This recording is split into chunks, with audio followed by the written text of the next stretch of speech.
So we have warm-blooded and cold-blooded animals, right? You've learned about those before. Now, endo endotherm is another way of saying warm-blooded. Exotherm is another way of saying cold-blooded. Endo means inside. So warm-blooded animals generate their own heat. So they have to eat more often, all right? And then because they need the energy to make heat.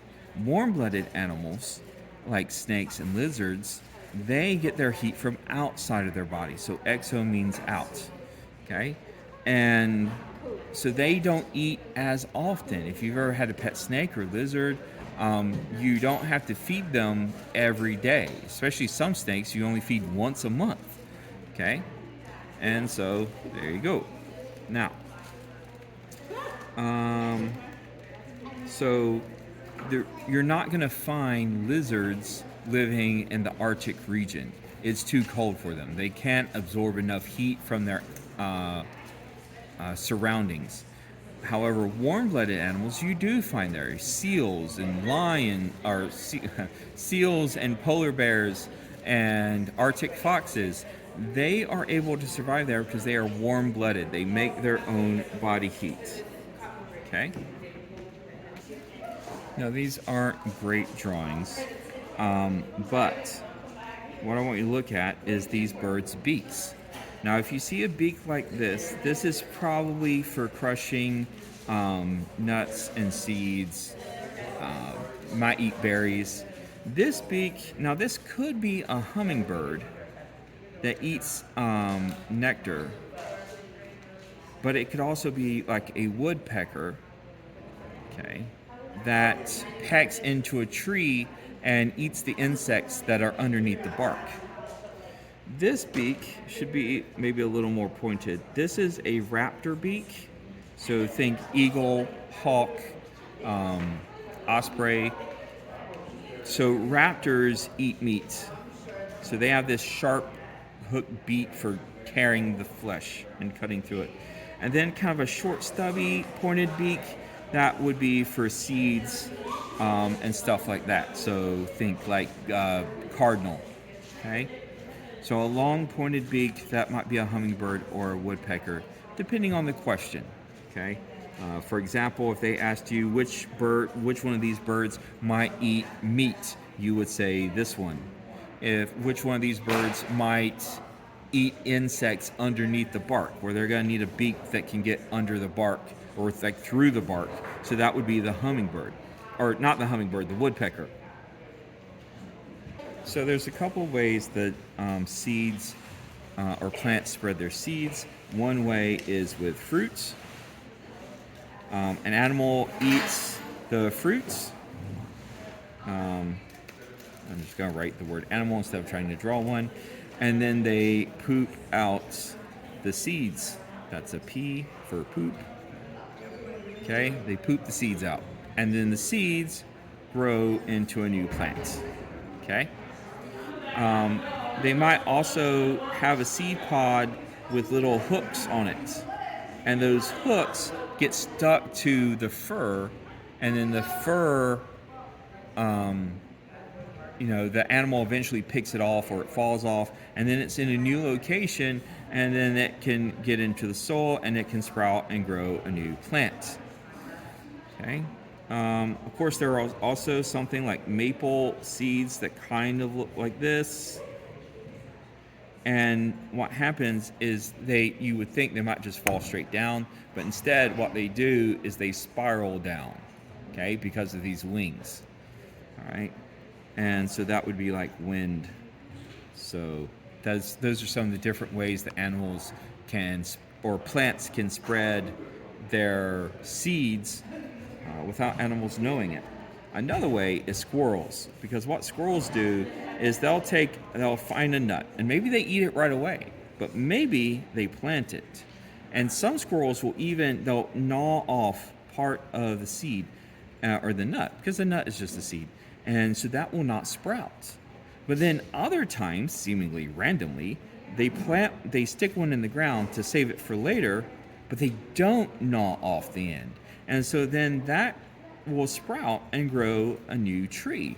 and then that tree will produce nuts. And so the squirrels, unknowingly, help make sure that there will be food for future generations of squirrels. Talked about it before. I'll just mention it real quick. Autotroph.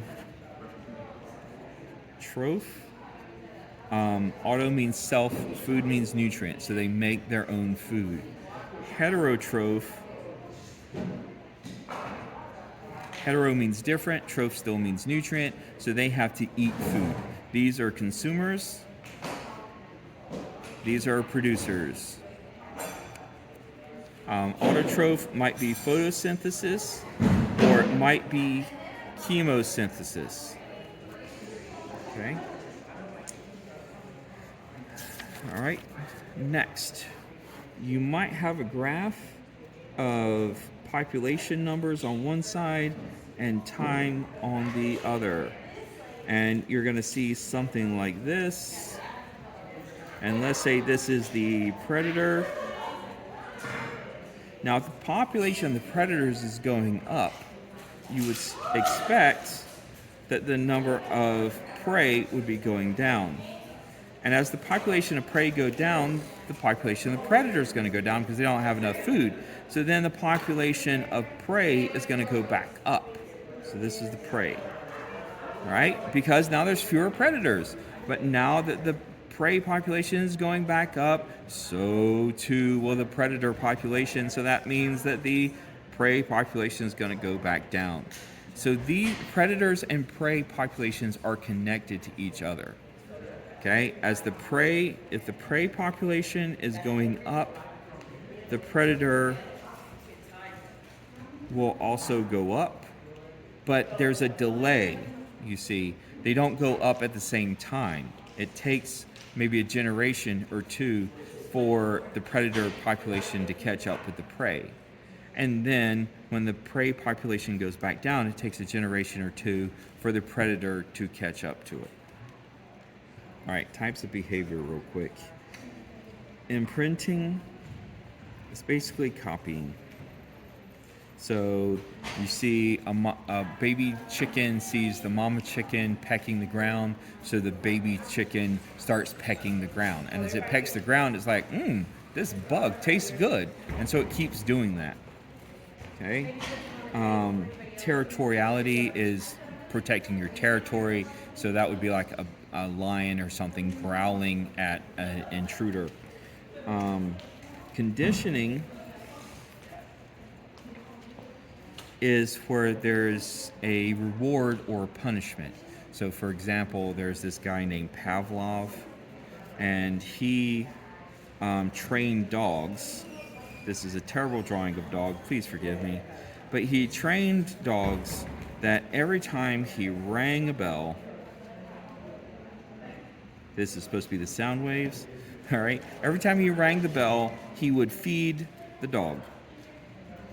And he soon found out, after doing this a number of times, that if he rang the bell, the dogs would start to salivate, even if there was no food around. Even if he didn't give them food, they didn't see food, they didn't smell food, all he had to do is ring the bell and the dogs would start to salivate because they were conditioned that if they hear the bell, they get food. Okay?